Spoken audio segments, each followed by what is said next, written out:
Okay, next problem sin 7x plus sin 5x ఈ రెండు ఒక బ్రాకెట్గా టెక్స్ట్ బుక్లోనే ఇచ్చారు.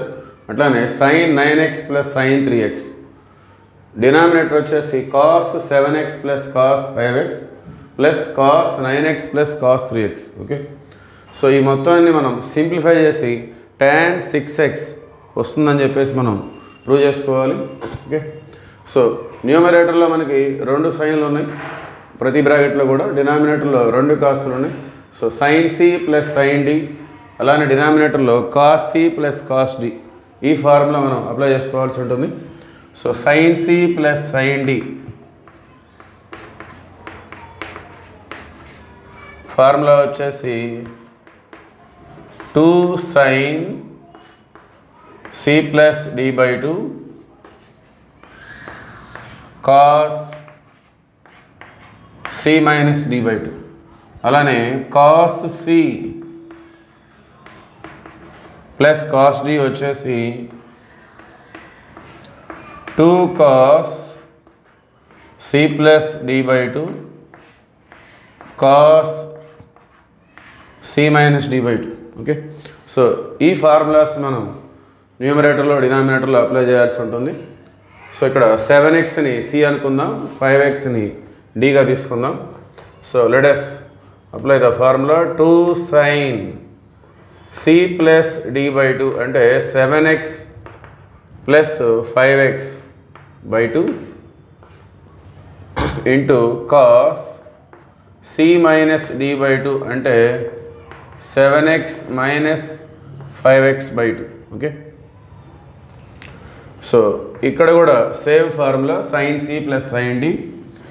So 2 sin c plus d by 2 అంటే 9x ప్లస్ 3x బై 2, అలానే cos c minus d by 2 అంటే 9x minus 3x by 2. Okay, so denominator వచ్చేసి రెండు బ్రాకెట్స్లో కూడా cos c ప్లస్ cos dనే ఉంది. So 2 cos c plus d by 2 అంటే 7x plus 5x by 2, 7xని cగా 5xని dగా తీసుకుందాం. cos c minus d by 2 అంటే 7x minus 5x by 2 plus రెండవ bracket ఇక్కడ కూడా 2 cos c ప్లస్ d అంటే 9x plus 3x by 2 cos c minus d అంటే 9x minus 3x by 2. Okay, so దీన్ని మనం simplify చేసుకుందాం. 2 sin 7x plus 5x 12x by 2 అంటే 6x వస్తుంది. అట్లానే cos 7x minus 5x 2x by 2 అంటే 2 1 cancel అయిపోయి x వస్తుంది. అట్లానే సెకండ్ టర్మ్లో 2 sin 9x plus 3x 12x by 2 అంటే 2 6 సో 6x వస్తుంది. అట్లానే cos 9x మైనస్ 3x అంటే 6x బై 2 అంటే 3x. ఓకే,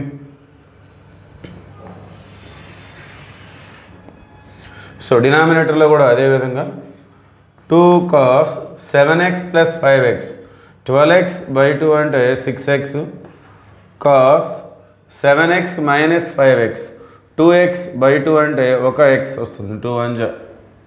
సో సెకండ్ టర్మ్లో కూడా 2 cos 9x plus 3x 12x by 2 అంటే cos 6x, cos 9x minus 3x 6x by 2 అంటే 2 3 cancel అవుతుంది. సో ఇప్పుడు న్యూమరేటర్లో మనకి ఏవైతే సేమ్ ఉన్నాయో వాటిని మనం కామన్ తీసుకోవాలి. సో న్యూమరేటర్లో 2 టర్మ్స్లో కూడా 2 sin 6x అనేది మనకి కామన్ వచ్చే అవకాశం ఉంది. So we take 2 sin 6x as common and we get cos x plus cos 3x in bracket. So 2 sin 6x అనేది కామన్ తీసుకుంటే cos x plus cos 3x అవి బ్రాకెట్లోకి వచ్చేస్తాయి. సో డినామినేటర్లో కూడా అదేవిధంగా 2 cos 6x అనేది కామన్ వచ్చేస్తే so cos X plus cos 3x బ్రాకెట్లోకి వచ్చేస్తుంది. ఈ కాస్ ఎక్స్ కాస్ 3x రెండు కూడా క్యాన్సిల్ అయిపోతాయి. సో 2 కూడా క్యాన్సిల్ అయిపోతుంది. So what is the remaining sine 6x by cos 6x. So sine by cos angle same ఉంటే మనం tan రాసుకుంటాం కదా. So sign 6x by cos 6x అంటే tan 6x, which is our RHS. Okay, finally this is the solution. Thank you.